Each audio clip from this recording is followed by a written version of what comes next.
Всем привет! Сегодня будем готовить с вами классический торт медовик. На самом деле он готовится очень просто и легко. Вам потребуется 4 яйца, 200 грамм сахара, щепотка соли, 120 грамм сливочного масла. Его можно немного разрезать, чтобы оно лучше плавилось потом на водяной бане. И к этому всему мы с вами добавим самый главный ингредиент — это мед. Я люблю более медовый вкус, поэтому беру 5 столовых ложек меда, можно взять 4. Заранее приготовим сыпучие ингредиенты. Это у нас будет 1,5 чайные ложки разрыхлителя и 2 чайные ложки соды. Эту массу мы с вами переносим на водяную баню. Заранее уже включила воду греться и ждем, пока все ингредиенты соединятся. Для этого нам нужно дождаться, пока сливочное масло растопится. Вот здесь как раз я допустила такую ошибку и его не разрезала заранее, поэтому оно долго достаточно топилось.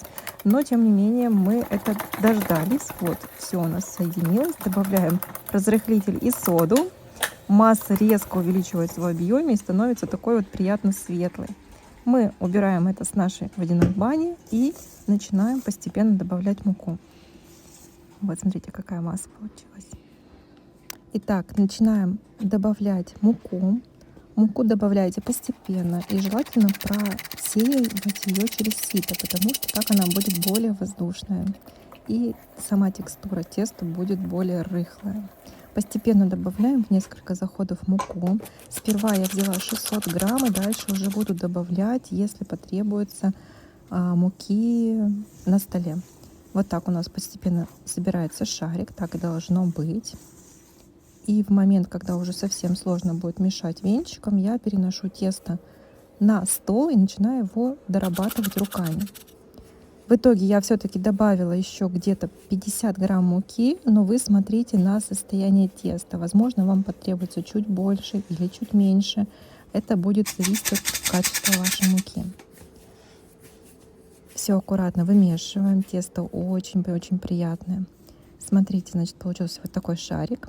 И как проверить, что тесто подходит? У нас остаются такие вот приятные следы, но тесто очень-очень мягкое остается все равно. У меня вышло где-то 1300 грамм. Я заранее раскатала шарики отдельно и убираю их на час в холодильник. После чего эти шарики удобно доставать и раскатывать в тоненький пласт. Раскатывайте очень тоненько. Смотрите, какой практически прозрачный у меня получился лист. И дальше мы с вами вырезаем уже нужный диаметр нашего тортика. Я взяла такой бабушкин метод, тарелку. Если у вас есть какое-то специальное кондитерское кольцо, будет удобнее, но можно и так.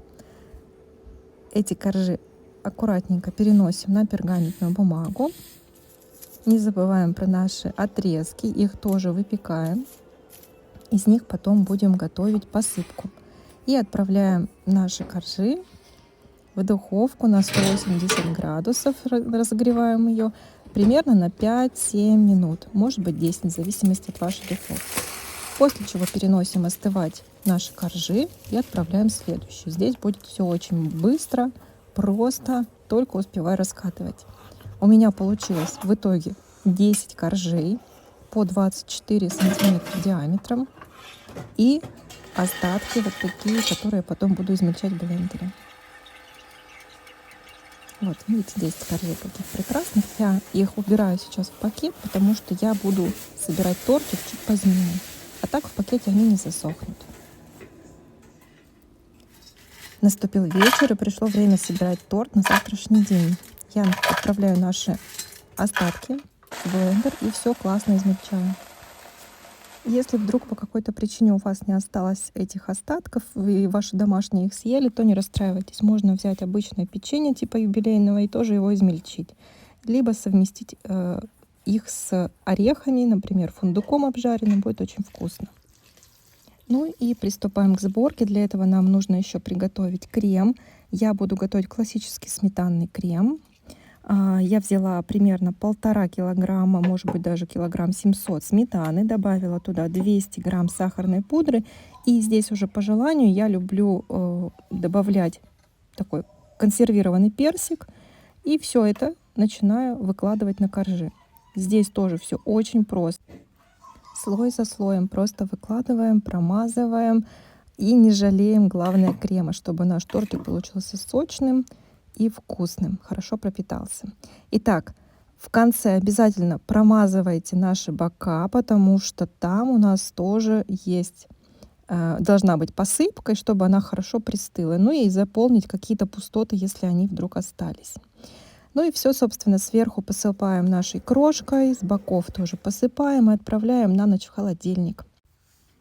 Ну а утром нас ждет с вами такая вот красота. Я приготовила 1,5 тортика, половинку оставила для себя, для своих домашних. Посмотрите только, как он режется. Просто сливочное мягкое масло.